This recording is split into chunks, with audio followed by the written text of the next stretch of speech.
અને આપણે કશું ના કરી શકીએ તો લોકોનું મોરલ ડાઉન થવાનું, સેનાનું, કર્મચારીઓનું, બધાનું મોરલ ડાઉન થવાનું. આ તો નમાલા માણસો છે. એટલે એ ત્રણેય, ચાઇના અમેરિકાની સામે ટક્કર લે, એને અમેરિકાને ઝૂકવું પડે, તો એ એની પાસે શક્તિ છે. હવે એમાંનું એકે આપણી પાસે નથી, અને નથી એટલે દેશમાં અને પરદેશમાં જે આપણું મહત્વ હોવું જોઈએ એ નથી થતું.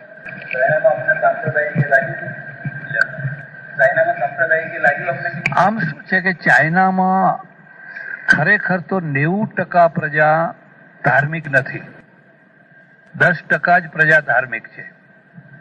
એમાં 5% બૌદ્ધો હશે, 2% મુસ્લિમો હશે, 1% ક્રિશ્ચન હશે, બીજા કોઈ એક હશે. એટલે ચાઇનામાં પહેલું કામ તો એ લોકોએ કર્યું કે આખું બધું મંદિરો ઉખાડીને ફેંકી દીધું. એટલે જે સાંપ્રદાયિકતા કહેવાય ને એને મોટા અંશમાં એને સમાપ્ત કરી દીધી. પણ હવે નવા રૂપમાં પાછી આવી રહ્યું છે. ફાલન ગોંગ કરીને એક નવો સંપ્રદાય ત્યાં ઉભો થયો છે, અને ચાઇના એનાથી ડરે છે, એના ઉપર પ્રતિબંધ મૂકવાનો પ્રયત્ન કરે છે, પણ એ ચાલે છે. પણ જે પ્રશ્ન ભારતમાં છે કે તાજિયા અહીંથી કાઢવા કે ગણેશની મૂર્તિ અહીંથી કાઢવી ગયા, આટલી SRP લાવો ને એવા પ્રશ્નો નહીં, એટલી હદે નહીં. અહીં તો સંપ્રદાયો માથે ચડી ગયા છે. ટેન્શન વિના કોઈ કામ થાય જ નહીં. બધામાં ટેન્શન જ. વાતમાં લાગણી દુભાઈ. તમે રોડ ઉપર ચાઇનામાં જુઓ તો એક મંદિર જોવા ના મળે, કોઈની કબર જોવા ના મળે, રોડ સીધા. અહીં તો કેટલા વચ્ચે અડચણો આવે, કોઈને કંઈ કહી ના શકાય. એવું બધું નથી. એ બધું ચાઇના પાસેથી શીખવું જોઈએ. ખરેખર તો મારો સ્વાર્થ જ કારણ કહેવાય. મારે આશ્રમ સ્થાપવો જ નતો. જે તમે મારા અનુભવો પુસ્તક વાંચ્યું છે, હું તો હાથમાં પૈસો ના રાખતો, અડતોય નહીં, અને ફર્યા કરતો. પણ પછી થયું એવું કે એકવાર હું યાત્રાએ ગયો ટ્રેનમાં, આખો સ્પેશિયલ ડબ્બો ને, એમાં રોજ કાચું પાકું ગમે તેવું ખાવાનું મળ્યું ને એમાં મરડો થઈ ગયો. મને મરડો થઈ ગયો એટલે પાછું અમારે તો રોજ નવા ઘરે જમવાનું, એટલે ઈચ્છા પ્રમાણેનું જમવાનું ના મળે. એટલે મને થયું કે એક ગામમાં હું એવી રહું કે મને ખીચડી ને દહીં મળે તો આ મરડો કાબુમાં આવે. તો એવું એક ગામ ને બહુ પ્રસિદ્ધ મારું જૂનું ગામ ઓળખીતું. હવે ત્યાં બધા એક જ વાત કરે કે વળી મહારાજ બીમાર પડતા હશે. મહારાજ ને બધી બીમારી હોતી હશે, જે ભગવાનનો ભક્ત હોય એને તો કદી બીમારી હોય જ નહીં. એટલે એક મુખી હતા અમારે, એ તો રોજ મને એક દોહરો સંભળાવે, રામ નામ કી ઔષધિ ખરા ખંત સે ખાય, અંગ પીડા વ્યાપે નહીં, મહારોગ મિટી જાય. કે તમે મહારાજ ક્યાંથી બીમાર થઈ ગયા? એમ મને બહુ દુઃખ થયા કરે.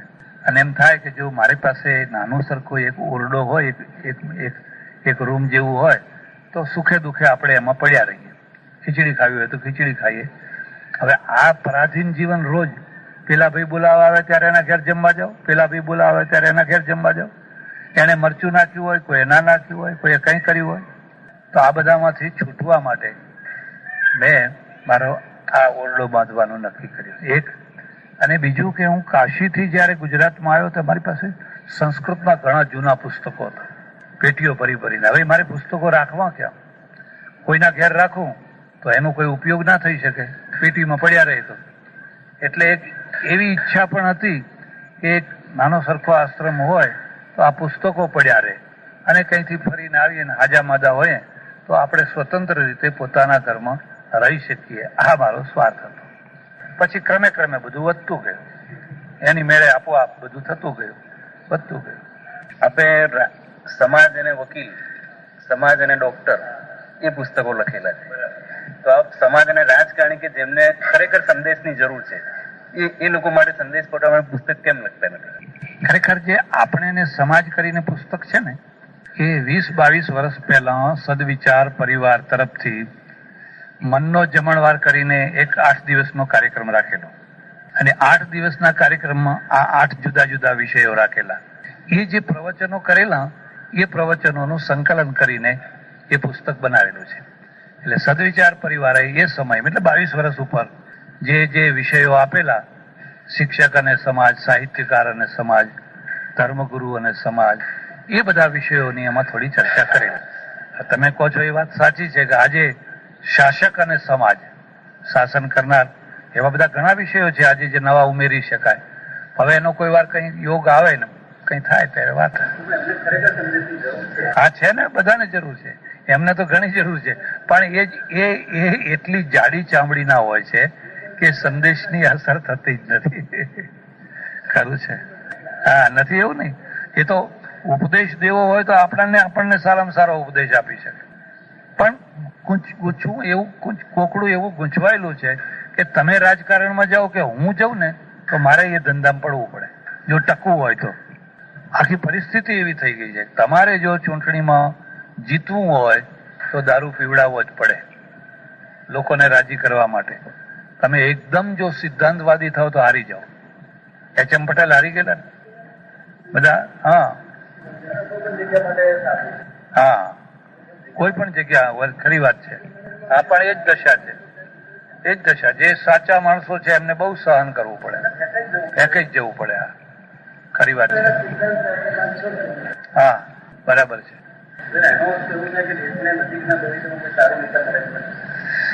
કઈ કહેવાય નહીં, પણ અત્યારે દેખાય છે એવું.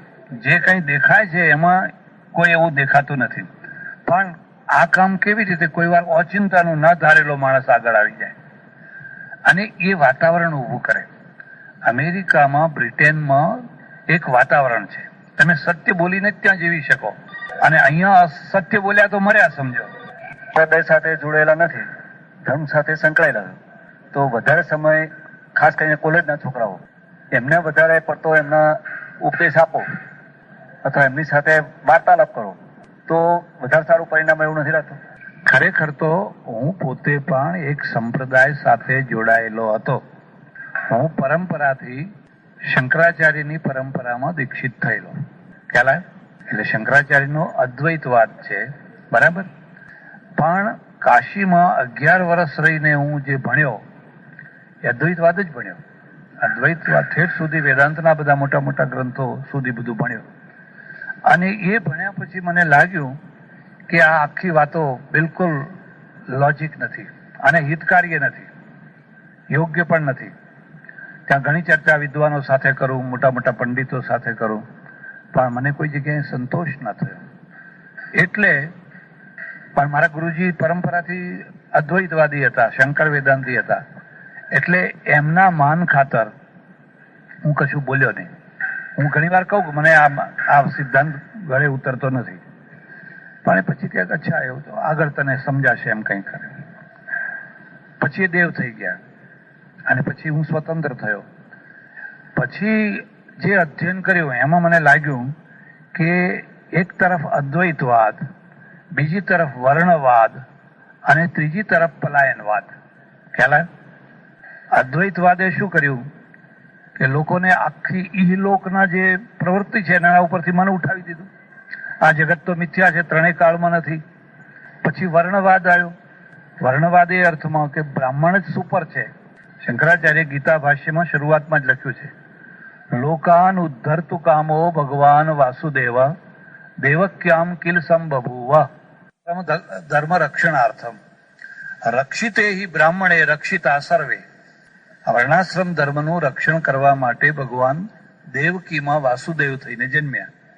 અને જો વર્ણાશ્રમ ધર્મમાં બ્રાહ્મણનું રક્ષણ કરવામાં આવે તો બધાનું રક્ષણ થાય. આખો એ નીકળ્યું. હવે એ વર્ણાશ્રમ વ્યવસ્થાએ તો આ દેશને પાયમાલ કરી નાખ્યું. એટલે મેં એક પુસ્તક લખ્યું, તમે જો કદાચ વાંચ્યું હોય તો, અધોગતિનું મૂળ વર્ણ વ્યવસ્થા. વાંચ્યું છે ને? તમે ખાસ વાંચજો, અધોગતિનું મૂળ વર્ણ વ્યવસ્થા. હવે આ વર્ણ વ્યવસ્થાએ તો આ દેશનો દાટ વાળી નાખ્યો અને એના પરિણામ આવનારા વર્ષોમાં હજુ ઘણા ભયંકર આવવાના છે. આ પછાત વસ્તી છે, એન્ટી હિન્દુ થઈ રહી છે કે નહીં? જે બિલકુલ પછાત વસ્તી છે. અને એની જગ્યાએ તમે હોત તો તમે કેવા થાત? માનો કે તમે બ્રાહ્મણ ના હોત, હું બ્રાહ્મણ છું, માનો કે તમે બ્રાહ્મણ ના હોત અને હરિજન હોત, અને જે તમારા પૂર્વજો કે અત્યારે પણ જે વ્યવહાર થઈ રહ્યો છે એવો વ્યવહાર થતો હોય તો તમે કેવા થાવ? એટલે આવનારા વર્ષોમાં તમે જોજો, આ જે અત્યારે આ હરિજનો વગેરે થોડા ઘણા હિન્દુઓ સાથે છે, અનામતના કારણે છે. એમને હિન્દુ રહેવાથી અનામત મળે છે, બાકી અંદર ખાનેથી એ કાં તો ક્રિશ્ચનો સાથે મળ્યા છે કાં તો મુસ્લિમો સાથે મળ્યા છે. અને એક ટાઈમ એવો આવશે કે આ બધી પ્રજા મુસ્લિમ થઈ જશે કાં તો ક્રિશ્ચિયન થઈ જશે, અને ત્યારે આ બાકીના લોકોને જીવવું મુશ્કેલ થઈ જશે. અને એના મૂળમાં વર્ણ વ્યવસ્થા છે. આટલી હદે આપણે આખી વ્યવસ્થા ઊભી કરી. એ વર્ણ વ્યવસ્થાના રક્ષક શંકરાચાર્ય છે. બીજા બધા આચાર્યો છે, પણ શંકરાચાર્ય પહેલા છે. અને અદ્વૈતવાદના એમાંથી પલાયનવાદ આવ્યો. એટલે તમારે કશું કરવાનું નથી. આ બધું થતું હોય એમ થયા કરે, સ્વપ્નના ખેલ જેવું છે. એટલે ભારતમાંથી કોઈ વાસ્કોડી ગામા, કોઈ કોલંબસ પેદા ના થઈ શક્યો. મગજ જેવું કરી નાખ્યું. કઈ કરીને શું કરવું? કાલ તો મરી જવાનું છે, ભેગું કઈ આવવાનું નથી. એટલે આખી જે મહત્વાકાંક્ષા છે એને મારી નાખવામાં આવી. એટલે પછી મેં આ છોડી દીધું. નહીં તો હું એ પરંપરામાં રહ્યો હોત તો પદની દૃષ્ટિએ ઘણી ઊંચી જગ્યાએ હું જઈ શક્યો હોત. પણ મેં કહ્યું ના, મારાથી આ નહીં થઈ શકે. એટલે પછી સંપ્રદાય મુક્ત ધાર્મિકતા. આપણા ઋષિઓ બધા ધાર્મિક છે પણ સાંપ્રદાયિક નથી. ગાંધીજી પણ ધાર્મિક છે પણ સાંપ્રદાયિક નથી. એમ મને કોઈ સંપ્રદાયના પ્રત્યે એલર્જી નથી. જરૂર હોય તો આપણે કોઈ સંપ્રદાયના સાથે રહીએ તો કરીએ, પણ હું પોતે કોઈ સંપ્રદાયવાદી નથી. એ અર્થ આપણો વધુમાં વધુ લાભ વિદ્યાર્થીઓ જે ખાસ કરીને કોલેજના નીચલી સ્કૂલના વિદ્યાર્થીઓ કરતા કોલેજના વધારે સારી જગ્યા છે કે જે લોકો વહેલી તકે સમાજમાં આવવાના છે. મારી સમજણથી થોડી ગેરસમજ થાય છે. કોલેજના વિદ્યાર્થીઓ પાસે ચિંતનની પૂર્વ ભૂમિકા નથી હોતી. એમને તમે એક નિશ્ચિત માર્ગમાં બીબા ઢાળી શકો, પણ આટલા વર્ષે તમારી પાસે જે ચિંતનની ભૂમિકા આવી એ તમે વિદ્યાર્થી કાળમાં આ ચિંતનની ભૂમિકા તમારી પાસે નથી. ખ્યાલ આવે તમને? તમે હું જે કંઈ કહેવા માંગુ છું એ કોણ સમજી શકે? જેની પાસે ચિંતનની થોડીક પણ પૂર્વ ભૂમિકા હોય એ સમજી શકે. તમારામાં પ્રૌઢત્વ છે. હવે પેલા 18-20 વર્ષના છોકરાઓ છે, એમને તો તમે RSS માં દોડો તો RSS માં આવી જાય, બ્રહ્માકુમારીમાં દોડો તો બ્રહ્માકુમારીમાં આવી જાય, રજનીશ તરફ વાળો તો રજનીશ તરફ આવી જાય. પછી એ 5, 10, 15, 20 વર્ષે પછી એમાં ઠરેલપણું આવે ત્યારે એ પ્રશ્નને સમજી શકે.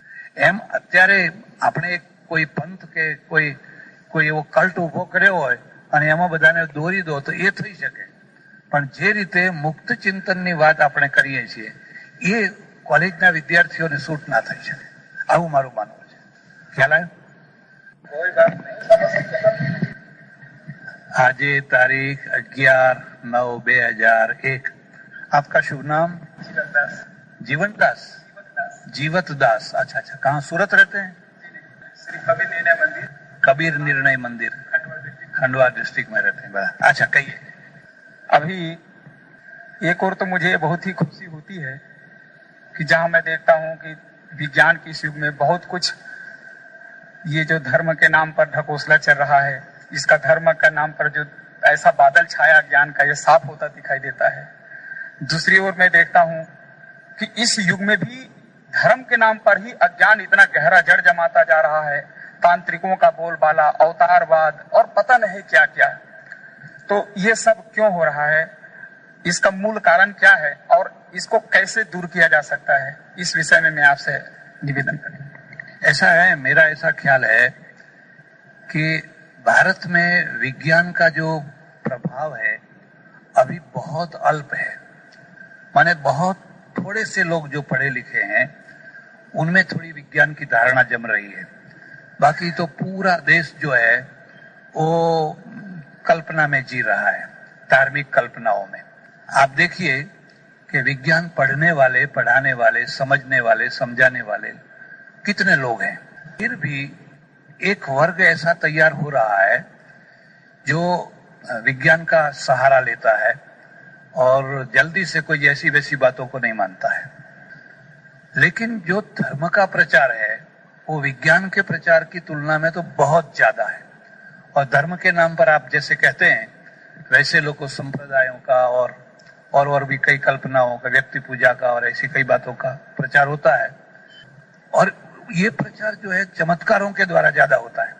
आप में अगर विद्वत्ता है, पांडित्य है, शील है, सब कुछ है, लेकिन आपको जमने में, प्रचारित होने में वर्षों लग जाएंगे और फिर भी इतना प्रचार नहीं होगा. जबकि अगर आपके पास में चमत्कार है तो रातों रात आप जम जाएंगे। इसलिए प्रायः सभी धर्म के जो गुरु लोग हैं वो चमत्कारों का सहारा लेते हैं जानबूझ करके, और यहां से अंधश्रद्धा शुरू होती है, अविज्ञान शुरू होता है, और इसका प्रभाव आप देखेंगे। ऐसे तो दुनिया के सभी धर्मों में किसी न किसी अंश में ये बात है ही, लेकिन भारत में बहुत ज्यादा है। तो भारत जो है ओवर धार्मिक देश है, ओवर धार्मिक। यहाँ धार्मिकता इतनी है कूट कूट करके, और इसलिए जल्दी से लोग ऐसी बातों को मान लेते हैं। और मैं समझता हूं कि इसका संपूर्ण उच्छेद नहीं होगा, थोड़ा बहुत तो रहेगा ही, लेकिन इसको कम कर किया जा सकता है। कुछ वर्षों से जो इस सरकारें आई है अंधश्रद्धा का बढ़ावा दे रही है। सरकार खुद जो है अंधश्रद्धा को बढ़ावा दे रही है, ज्योतिष को मान रही है और फलाने को मान रही है, ऐसी ऐसी चीजों को मान रही है, तांत्रिकों को मान रही है। इसलिए सरकार की तरफ से भी अंधश्रद्धा को प्रोत्साहन मिल रहा है। मैंने सुना भी है कि अभी ये भविष्य ज्योतिष है, ज्ञान है और तांत्रिक कॉलेज भी खुलने ये सब, तो ये सब जो है ये अच्छी बातें नहीं है, लेकिन इससे बड़ा दुख होता है। क्या किया जाए? फिर तो सामान्य आदमी कोई कॉलेजों में इसकी शिक्षा दीक्षा दी जा रही है, तो ये पूरी मन की कल्पना नहीं है वास्तविकता। इसलिए इसमें मानने लग जाते हैं। एक ने कहा, दूसरे ने कहा, तीसरे ने कहा, चौथे ने कहा, तो लोग मानने लग जाते हैं। इसलिए सचमुच में निराशा होती है, दुख होता है। क्या किया जाए? तमे बोलो गुरजन भाई, आपका शुभ नाम? बलराम दास, बलवान दास जी। हो बड़ा। मैं स्वामी जी आपसे पूछना चाहता हूँ कि हमारे जीवन का मूल उद्देश्य क्या होना चाहिए, इसके बारे में आप हमें बताइए। पूरी मानव सृष्टि के लिए एक ही उद्देश्य बताना ठीक नहीं है। किसी का उद्देश्य है एवरेस्ट के शिखर पर चढ़ने का है, कोई विद्यालय शुरू करना चाहता है, कोई देश के लिए कुछ करना चाहता है। तो हर आदमी का जो लक्ष्य बनाने वाला है, हर आदमी का अपना अलग अलग उद्देश्य होता है। भारत में मेरी समझ से एक बहुत बड़ी गलती ये हुई है कि हम लोगों ने, इन्हें साधुओं ने घूम घूम करके लोगों को ये सिखाया कि हमारे सबका मूल उद्देश्य मोक्ष है, मुक्ति है। और इसका फल ये हुआ कि फिर दूसरे कामों में लोग नहीं लगे। पश्चिम में क्या हुआ, कोई समुद्र में लगा है, कोई शिखर पर चढ़ रहा है, कोई विज्ञान का कोई खोज कर रहा है, कोई कुछ कर रहा है, हर तरह से कुछ न कुछ कर रहे हैं। और भारत में जो क्रीम वर्ग, बुद्धिशाली वर्ग है, वो केवल मोक्ष में लगा हुआ है। और मोक्ष में लगा हुआ होने के कारण से हमने दूसरी बातों में जो तरक्की करनी चाहिए, इतनी तरक्की हमने नहीं की। और मेरी समझ से मोक्ष का जो उद्देश्य है वो ठीक नहीं है, वो ठीक नहीं है। मैं तो यहाँ तक मानता हूँ कि मोक्ष जैसी कोई चीज ही नहीं है। ऊपर कोई ऐसा लोक नहीं है कि जहाँ बैठ करके कोई मुक्ति का आनंद ले, ऐसा कोई लोक नहीं है। जो कुछ है यही है, और हमको यही कोई न कोई लक्ष्य बनाना चाहिए और यही का कोई काम करना चाहिए। हम सुखी होवें, अगर हम सुखी नहीं होते हैं तो हमारे आने वाली पीढ़ियां सुखी होवे, पूरी मानव जात सुखी हो, हमारा समाज सुखी हो, ये काम करना चाहिए। सुखी आप किन किन साधनों में होना मानते हैं स्वामी जी? देखिए, सुख जो है वो सगवड़ से आता है। सगवड़ माने सुविधा। सुविधा से, पंखा चल रहा है तो हमको सुख लग रहा है। अगर लाइट चली जाए और पंखा बंद हो जाए तो दुख हो जाए। आपको कुर्सी बैठने के लिए मिली है तो आप ठीक तरह से बैठ सकते हैं। अगर धूप में बैठना होता या नीचे बैठना होता तो थोड़ा दुख होता। इसलिए जो अगवड़े हैं, असुविधाएं हैं, उन असुविधाओं को दूर करके ज्यादा से ज्यादा सुविधाएं पैदा करनी चाहिए और लोगों को मुहैया करानी चाहिए। इसीलिए लोग पहले पानी भरने के लिए 2-2 मील तक जाना पड़ता रहा और साफ सुथरा पानी नहीं मिलता था। आज घर में ही पानी मिल रहा है तो लोग अच्छे हैं, सुखी हैं। ऐसे अनाज, पानी, रहना आदि सब जो चीजें हैं, उन सब की जितनी हो सके उतनी सुविधाएं बढ़ानी चाहिए। इसके साथ साथ ये भी काम करना चाहिए कि अगर ऐसी सुविधाएं न भी हो तो भी आदमी का मन ऐसा मक्कम रहे, मजबूत रहे कि वो असुविधा में भी हंसते हुए जीवन जी सके। ऐसा हो सकता है कि आप में अंदर एक भाव भर दिया जाए कि भाई चलो पंखा नहीं है तो क्या है, बिजली नहीं है तो क्या हुआ, आप भी अच्छी तरह से रह सकते हैं। लेकिन ये व्यक्ति की बात हुई। कोई कोई व्यक्ति ऐसे होते हैं, तो ये हो सकता है। सुविधा जो है उसको व्यसन नहीं बनाना चाहिए, भाई इसके बिना तो नहीं चलेगा, हम मर जाएंगे, रहेंगे नहीं, ऐसा नहीं होना चाहिए। लेकिन अगर ठीक मिलता है तो अपना उपयोग करो उसको। तो आदमी को रोटी, कपड़ा, मकान, ये जो प्राथमिक जो जरूरियात चीजें हैं उन सबको मुहैया करानी चाहिए। और सुरक्षा, स्वतंत्रता, गुलामी से बचना, ये सब व्यवस्था, न्याय की व्यवस्था हो, ये सब कराना चाहिए। तो स्वामी जी से आज सुविधा के नाम पर अमेरिका में सभी कुछ मौजूद है, लेकिन उनके भीतर में आत्म शांति नहीं है, भीतर में एक तनाव है, और जितनी ज्यादा आत्महत्याएं होती है अमेरिका में सबसे ज्यादा होती है, और वहाँ नींद की गोली ज्यादा लेते हैं लोग। तो इन सब का और सुख सुविधा की कोई कमी नहीं है, लेकिन ऐसा क्यों होता है? पहली बात तो क्या है कि नींद की गोली लेके सोते हैं, ये गलत बात है। जितना टेंशन भारत में है उतना अमेरिका में नहीं है। देखो, मैं तो कई बार घुमा हूं, रहा हूं। क्यों भारत में क्यों टेंशन है? यहाँ लड़की की शादी करनी है, माँ बाप को टेंशन है। लड़की की शादी हो गई, फिर वो वापस आ जाती है तो माँ बाप को टेंशन है। जॉब नहीं मिलती है, टेंशन है। लड़का को प्रवेश नहीं मिलता कॉलेज में, टेंशन है। माने यहाँ तो बस में जगह नहीं मिलती है, ट्रेन में जगह नहीं मिलती है, हर तरह जहां देखो वहां टेंशन टेंशन टेंशन है।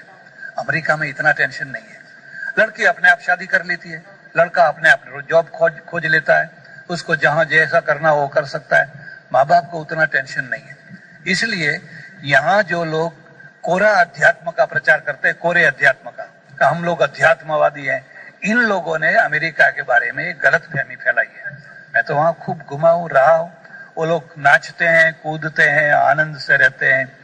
वो हमारी तरह कोई बड़े कठोर नियम नहीं पालन करते हैं, बल्कि जैसे हैं वैसे दिखते हैं, कुछ छुपाने की कोई जरूरत नहीं है। जैसा है वैसे कहते, शराब पीते हैं, जो भी है। फिर भी दुनिया में कोई जगह ऐसी नहीं है कि जहां थोड़ा बहुत भी टेंशन ना रहता हो। जीवन ही ऐसा है कि जिंदगी में थोड़ा बहुत तो टेंशन रहेगा ही। टेंशन किसको नहीं होता है? जो बेजवाबदार होता है, जिसको कोई जिम्मेवारी नहीं होती है, उसको टेंशन नहीं होता है। आबरू गई तो भी क्या, इज्जत मिली तो क्या, नहीं मिली तो भी क्या, कोई ने गाली दे दी तो क्या, किसी ने निकाल दिया तो भी क्या। तो इन लोगों की बात अलग है। लेकिन जो समझदार आदमी है उसको तो किसी न किसी प्रकार से थोड़ा बहुत टेंशन रहा ही करता है। और मेरी दृष्टि से जिंदगी में थोड़ा टेंशन रहना अच्छा है। टेंशन रहने से आप आदमी बनते हैं। आपके ऊपर एक डर होता है, देखो मैं ऐसा हो जाएगा तो ऐसा हो जाएगा। तो अगर कोई टेंशन ही नहीं है तो आदमी तो हैवान बन जाएगा, जानवर बन जाएगा। इसलिए थोड़ा सा टेंशन जरूरी भी है। और अमेरिका के बारे में जो आप यहाँ का लोग को सुन, अमेरिका के बारे में यहाँ गलत फहमी है और यहाँ के बारे में अमेरिका में गलत फहमी है। अमेरिका में गलत फहमी क्या है? भारत में हर आदमी भूखों मरता है, वहां इतनी गरीबी है कि लोगों को पूरा खाने नहीं मिलता है। कल अभी एक बहन आई थी, वो कहती रही कि हम टूर में थे तो लोग कहते रहे कि जिसको नरक देखना हो भारत निकले। भारत तो जिंदा नरक है। वो लोग भारत में आए थे, यहाँ की जो गंदगी है, भूखमरी है और छेतरपिंडी, लोगों को ठगना है, ये हर चीज देखकर, लांच रिश्वत है, ये सब देखकर कहा और ये अगर कहीं जिंदा दोजख देखना है, नरक देखना है तो भारत में जाए। तो ये एक दूसरों के प्रति गलत फहमी है। अमेरिका में भी अच्छे लोग हैं और अच्छी तरह से जीवन जीते हैं। हमारी अपेक्षा उनको टेंशन कम है। ख्याल है स्वामी जी, जैसे जिस व्यक्ति के पास पूर्ण भौतिक सुविधाएं हैं, कोई कमी नहीं है, फिर भी भीतर में एक उदास, एक बेचैनी, एक निराशा, एक भीतर में खालीपन महसूस होता है, ऐसा क्यों होता है? फिर ऐसा है कि हमारी जिंदगी के जो प्रश्न है ना, वो बाह्य और आंतरिक दो प्रश्न है। तो बाह्य प्रश्न तो हल हो गए, अच्छा मकान है, कार है, पंखा है, एसी है, ये बाह्य प्रश्न है। लेकिन दूसरे जो प्रश्न है वो आंतरिक है। आंतरिक में क्या है कि किसी के साथ में द्वेष है, किसी के साथ में ईर्ष्या है, किसी के प्रति एलर्जी है, कोई चीज हमारे भीतर है वो पूरी नहीं हो रही है। तो ऐसी बहुत सी चीजें हैं जो बाह्य प्रश्न करवाने कोई प्रश्नों को हल नहीं कर सकती। इसलिए जो आंतरिक प्रश्न है उनका उपाय अलग है। बाह्य प्रश्न अलग है, आंतरिक प्रश्न अलग है। तो आंतरिक प्रश्नों को अगर हल करना है तो पहली चीज तो है समझ में सुधार होना चाहिए, स्वभाव में सुधार होना चाहिए। अगर समझ में सुधार होता है और स्वभाव में सुधार होता है तो आंतरिक प्रश्न भी हल हो सकते हैं, लेकिन 100% किसी के प्रश्न हल नहीं होते। आप चाहे कोई भी हो, कहीं भी हो, 100% किसी के भी प्रश्न हल नहीं होते। कुछ न कुछ प्रश्न बाकी रहते ही हैं, और जो रहते हैं उसको फिर सहन कर लेने पड़ते हैं, लेकिन आंतरिक प्रश्न अलग। અમારે મને હેરાનગતિ તો એ છે કે શ્રાપ અને આશીર્વાદની ભાવનાઓ, માન્યતાઓ અને સ્વર્ગ અને નરકના ડર અને લાલચો એણે આ દેશને જેટલું નુકસાન કર્યું છે એટલું બીજી કોઈ માન્યતાએ કર્યું હશે ખરું? અસલમાં ભારતમાં જે જુદા જુદા કાળ આવ્યા એમાં જે વૈદિક કાળ છે ઇહલોકનો છે, એ આ લોકને પ્રધાનતા આપે છે. પછી જે શ્રમણો આવ્યા એમણે પરલોકને પ્રધાનતા આપી, આ લોકને નહીં, પરલોકને પ્રધાનતા આપી. અને શ્રમણોના રિએક્શન રૂપમાં પૌરાણિક કાળ આવ્યો. એ પૌરાણિક કાળ આવ્યો, એ પૌરાણિક કાળમાં આખા ધર્મને આજીવિકાનું માધ્યમ બનાવ્યું. હવે આજીવિકાનું માધ્યમ તમારે બનાવવું હોય તો તમારે આવી બધી કથાઓ લખવી પડે, જેથી શ્રાપ અને આશીર્વાદના નામે લોકો લલચાય ને ડર્યા કરે. તમે કલ્પના કરો કે આખી દુનિયામાં કોઈ જગ્યાએ કોઈ લાડવા ખાનારો એક વર્ગ ઉભો થયો છે? આખી દુનિયામાં કોઈ એવો વર્ગ છે જે માત્ર લાડવા ખાવાનું જ કામ કરતો હોય? ભારતમાં તો છે કે નહીં? હવે બ્રાહ્મણો બીજી તરફ પછી સાધુઓ કાળી રોટીને દોડીદાર, જમાતોની જમાતો આવે ને એ કાળી રોટીને દોડીદાર. તો આ બધું થયું કેવી રીતે? કારણ કે સતત મગજમાં એ ભરવામાં આવ્યું કે આમના દ્વારા જ તમારો ઉદ્ધાર થવાનો છે, આ જ પુણ્ય છે, આમાંથી જ સ્વર્ગ મળવાનો છે, આમાંથી જ તમારા પાપ ધોવાના છે, પાપ ધોવા હોય તો આ જ કરવાનો છે. એના કારણે માનવતાનો વિકાસ ના થઈ શક્યો. જે માનવતાનો વિકાસ થવો જોઈએ ને એ ના થઈ શક્યો. એટલે આખા ધર્મની લગામ છે એ આજીવિકા વાળા લોકોના હાથમાં આવી ગઈ, અને હજુ છે, આજે છે. નથી એ બાબતમાં, પુનર્જન્મ બાબતમાં ખરેખર સાચી વાત આપની પાસેથી હું જાણવા માંગુ છું. આ બે રીતે ઉત્તર છે, એક તો શાસ્ત્રીય રીતે અને એક વ્યક્તિગત રૂપે. જો તમે શાસ્ત્રીય રીતે ઉત્તર માગો તો શાસ્ત્રમાં તો પુનર્જન્મ ડગલે ને પગલે ભરેલો છે. જૈન, બૌદ્ધ અને હિન્દુ, એમાં સૌથી વધારે જૈન, પછી બૌદ્ધ અને પછી હિન્દુ પુનર્જન્મવાદી છે જ. ગીતાથી માંડીને બધામાં પુનર્જન્મ પુનર્જન્મ પુનર્જન્મ છે જ. જો તમે વ્યક્તિગત રીતે મારો ખુદનો અભિપ્રાય માંગતા હો તો મારે એમ કહેવું જોઈએ કે પુનર્જન્મની એક શક્યતા છે, સંભાવના છે, પ્રૂફ નથી. હું પહેલા મચ્છર હતો, એના પહેલા કૂતરો હતો, એના પહેલા કઠિયારો હતો, પછી વાઘ હતો, એ બરાબર નથી. એટલે એમાં મને, અને બુદ્ધે પણ એક બહુ સરસ વાત કહી છે કે તું પહેલા શું હતો અને પછી શું થઈશ એ માથાકૂટમાં ના પડીશ, તું અત્યારે જે છે એનો વિચાર કર. એટલે હું પણ લોકોને એમ કહું છું કે ભાઈ તમે પહેલા કયા જન્મો કર્યા અને આગળ કયા કરવાના છે, 84 લાખ યોનિઓ ભટકવાની છે, એ પંચાયતમાં ના પડો, એ માથાકૂટમાં ના પડો. જે છે એનો ઉપાય કરો તમે. ખ્યાલ આવે? આ મારો વ્યક્તિગત અભિપ્રાય છે, શાસ્ત્રીય નહીં.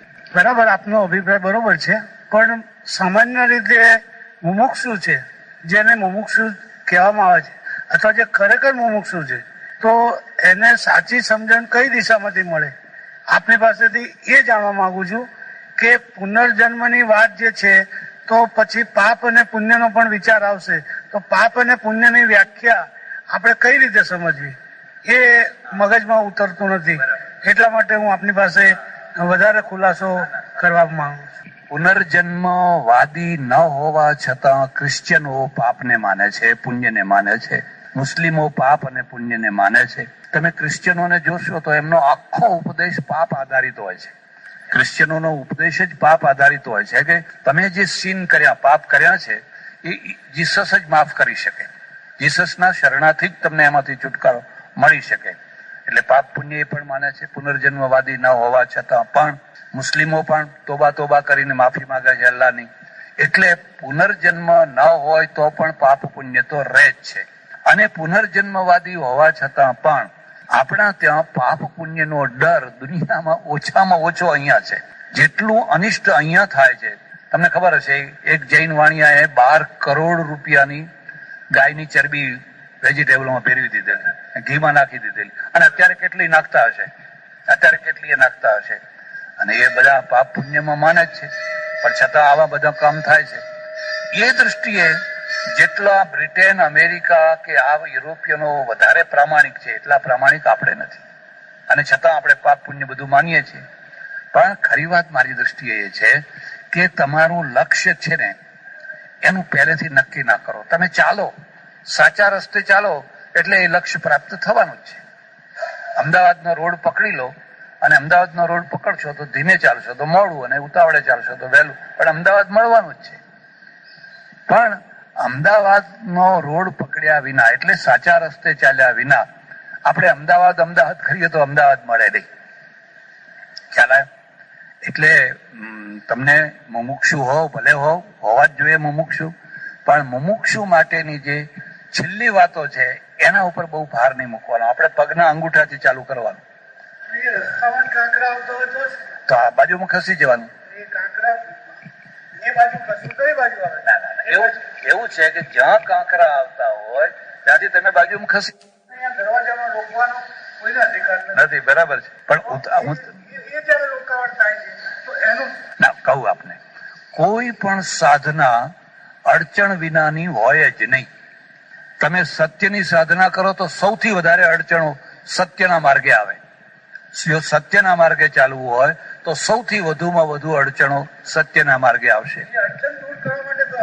તમારી પોતાનો વિવેક હોવો જોઈએ, તમારી પોતાની દ્રષ્ટિ હોવી જોઈએ. તમે કોઈના કહેવાથી એકાદ કામ કરી શકો, બધા ના કરી શકો. મારું એક જ કેવું છે કે કોઈ પણ વસ્તુના અવલંબન માટે પ્રયત્ન હોય તો એનો અડચણ છે. મને જે વસ્તુ જોઈએ છે, મારે જે વસ્તુને પામવું છે, મારે સચ્ચિદાનંદ સ્વામીને મળવું છે, સચ્ચિદાનંદ સ્વામીના આશ્રમમાં મારે જવું છે, સચ્ચિદાનંદ સ્વામીની સાથે મારે વાત કરવી છે. આ આશ્રમમાં આવતા પહેલા મને રૂકાવટ થતી હોય અને જો રૂકાવટ એ દૂર ન થતી હોય તો હું સચ્ચિદાનંદ સ્વામીને કેવી રીતે મળી શકવાનો હતો? હમણાં આ કબૂતર અહીંયા પંખે ભટકાયું. એ મુદ્દો ફરીથી કહું છું, તમારે સચ્ચિદાનંદને મળવું હોય તો અહીં દરવાજે કોઈ રોકનારું નથી અને મારા માટે કોઈ પરમિશનની જરૂર નથી. હું તો અહીં હિંચકા ઉપર બેઠો જ છું. ગરીબમાં ગરીબ માણસ આવે તો આ ખુરશી ઉપર બેસે અને પૈસાદાર આવે તો એ ખુરશી ઉપર બેસે. એટલે મારે ત્યાં તો આવો કોઈ પ્રશ્ન જ નથી. પણ તે છતાં બધે જ આવું નથી હોતું. બધે તમારે 7 કોઠા પાર કરવા પડે. જેમ સરકારના ત્યાં લાગવગની જરૂર હોય એમ ધાર્મિક ક્ષેત્રમાં પણ બધી. હું સમજુ છું તમારી વાત સમજુ છું. તમારે 7 કોઠા પાર કરવાના હોય, પણ મુદ્દો એ છે કે આ 7 કોઠા પાર કરવા માટે કેમ લોકો પરસેવો પાડે છે અને કોણ પાડે છે? જે લોકો લોભી છે, લાલચી છે, એમ ઈચ્છે છે કે અમને રાતોરાત કોઈ પૈસાદાર બનાવી દે, રાતોરાત અમારો કોઈ ઉદ્ધાર કરી દે. એ લોકો બધા આવા ચક્કરમાં પડતા હોય છે. તમારે એવી કોઈ અપેક્ષા નથી, કશું નથી. તમને તમારું થોડુંક સત્ય પણ પ્રાપ્ત થયું છે, તમે આ ચક્કરમાંથી નીકળી જવાના, તમે આપોઆપ છૂટા થઈ જવાના. એટલે એમાં દોષ પહેલો પોતાનો પણ છે કે ભાઈ તમારો વિવેક જાગ્યો છે કે નહીં? ત્યાં નથી જતો, એ તરફ લક્ષ નથી આપતો. હું મારા લક્ષ તરફ જોઉં છું. મારા પોતાના વ્યક્તિગત લક્ષ તરફ ધ્યાન આપી અને હું કેન્દ્રિત થઉં છું. મેં આ આપને મળવાની ઈચ્છા ઘણા વખતથી પ્રદર્શિત કરી. આજે એનો ટાઈમ મળ્યો. હવે આજે મને કોઈ અગવડ ન પડી, હું આવી ગયો અને આપની સાથે ચર્ચા. આપે પૂછ્યું કે કઈ પૂછવું હોય તો પૂછો. તો મને પહેલા તો હું ઘણા બધા વિચારો કર્યા કે હવે કઈ લાઈન ઉપર મારે અત્યારે આજે છે એ કોઈ એવી નાની સુની વાત નથી કે જેનો નિકાલ 5 મિનિટ 5-15 મિનિટમાં હું આપની પાસેથી માર્ગદર્શન. બરાબર. મને એક જ વસ્તુની સમજણ નથી પડતી કે આ માણસને, આ જીવને આ જે ઉપાધિ વળગી છે, આ ઉપાધિમાંથી દૂર થવા માટે માણસ પ્રયત્ન કરે છે. એમ વધુ ને વધુ ઉપાધિમાં ના એમ તમે સાંભળો તમારે એક છે ને કેદારનાથજીનું પુસ્તક છે. સાધકમાં પહેલા વિવેક જાગવો જોઈએ. જો સાધકમાં વિવેક નહીં જાગ્યો તો એ આંધળો થઈને ગમે ત્યાં કૂટાયા કરશે. અને વિવેક જગાડવા માટે બીજું કશું જ ના આવડે તો તમે તમારા ઈષ્ટદેવનું સ્મરણ કરો, ભજન કરો અને એને પ્રાર્થના કરો કે તું મને રસ્તો બતાય. એ તમારો ગુરુ થશે, એ તમારો ભૂમિયો થશે, એ તમને રસ્તો બતાવશે અને સાચા માર્ગે તમને લઈ જશે. એટલે વિવેક તો પ્રત્યેક સાધકમાં હોવો જ જોઈએ. જેમ જેમ એ સાચા રસ્તે આગળ વધે એમ એનો વિવેક વધતો જવાનો, રિફાઇન થવાનો છે. એટલે તમે કયા રસ્તે વધુ એની તમારો વિવેક જાગવો જોઈએ. એક બીજું, ઈષ્ટદેવને નહીં છોડવાના. તમારો જે પરમેશ્વર છે તમે એને મજબૂત પકડી રાખો, એ જ તમને ઠેઠ સુધી લઈ જશે, એ જ તમારો ઉદ્ધાર કરશે. બાકી ફાંફા મારવાથી કઈ નહીં મળે. કેદારનાથના પુસ્તકમાં વાંચ્યું કે નામ સ્મરણથી પણ તમારી સાધના સફળ થતી નથી. તમારી ચિત્ત શુદ્ધિ, મન શુદ્ધિ, કર્મ શુદ્ધિ અને વ્યવહાર શુદ્ધિ, આ 4 વસ્તુ જો જીવનમાં તમે પ્રાપ્ત કરી શકશો તો જ તમારી સાધના સફળ થશે. તો આ નામ સ્મરણ પાછળ અત્યારે આપણે જે આપણો સંપ્રદાય, આપણો ધર્મો બધા નામ સ્મરણ પાછળ ખૂબ જ કરે છે, ભાર મૂકે છે. તો એની પાછળનું શું રહેશે? મારું એવું માનવું છે કે માણસ જો શુદ્ધ ભાવથી નામ સ્મરણ કરે તો એની ચિત્ત શુદ્ધિ થાય છે. આ હું મારા અનુભવથી હું કહું છું. ઈશ્વરના નામ સ્મરણમાં એટલી મોટી શક્તિ છે કે મેં એટલી બીજી કોઈ શક્તિ બીજી કોઈ જગ્યાએ જોઈ નથી. પણ આ તો મારો વ્યક્તિગત અભિપ્રાય છે. પણ ચિત્ત શુદ્ધિનો અર્થ જે છે ને એ લોકો બરાબર સમજતા નથી. ચિત્ત એક એવી વસ્તુ છે કે તમે સવારે જુઓ તો એ શુદ્ધ હોય, બપોરે પાછું થોડું મલિન હોય, સાંજે વળી પાછું બીજું હોય, એના રંગ બદલાયા જ કરે. કોઈ પણ માણસ એવો દાવો ન કરી શકે કે 24 કલાક મારું ચિત્ત શુદ્ધ જ રહે છે. કોઈ માણસ એવો દાવો ન કરી શકે. તમે અત્યારે ગમે એટલા ચિત્તને શુદ્ધ ભાવથી રાખી શકતા હો, ઊંઘી જાઓ ને કરોડરજ્જુ ઢીલી થઈ જાય એટલે તમને દબાયેલી વૃત્તિઓ તમારી જાગવાની, તમને અમુક પ્રકારના વિચારો આવવાના, જે જાગ્રત અવસ્થામાં ન આવતા હોય એવા વિચારો પણ આવવાના, એવા સ્વપ્નો પણ આવવાના. એટલે ચિત્ત શુદ્ધિનો અર્થ એટલો જ છે કે તમારા જે સૈદ્ધાંતિક વિચારો છે એ વિચારોની અંદર પાપ વૃત્તિ ના આવતી હોય. દાખલા તરીકે એક માનો કે તમારી ઉંમર કેટલી થઈ? 65 વર્ષ થઈ. ગાંધીજીએ લખ્યું છે કે 76 વર્ષની અવસ્થાએ પણ મારી વાસનાઓ સંપૂર્ણ રીતે મરી નથી. બરાબર? તો આ તો મહાપુરુષ હતા એટલે જ આવું લખી શકે. તો વાસનાના જે વિચારો આવે છે એ એક વંટોળિયામાં આવે છે. બરાબર? પણ તમને સતત કોઈનું ગજવું કાપવાની, કોઈને લૂંટી લેવાની, કોઈની આવી વૃત્તિ કરવાની, આવા પ્લાન, જેને બુદ્ધિપૂર્વકના પ્લાન કહેવાય, એ પ્લાનો જે છે એ તમારી ચિત્તવૃત્તિ સાથે જોડાયેલા છે. પેલું તો એક લહેરખું છે, આવી ગયું. કોઈ વાર સ્ત્રીના વિચાર આવ્યા, કોઈ વાર બીજા વિચાર આવ્યા, ચાલ્યા ગયા. એની સાથે તમે સૈદ્ધાંતિક રીતે ભળતા નથી. તમને ત્રાસ થાય છે, તમને ક્લેશ થાય છે કે આવા વિચારો કેમ મારા ત્યાં આવે છે.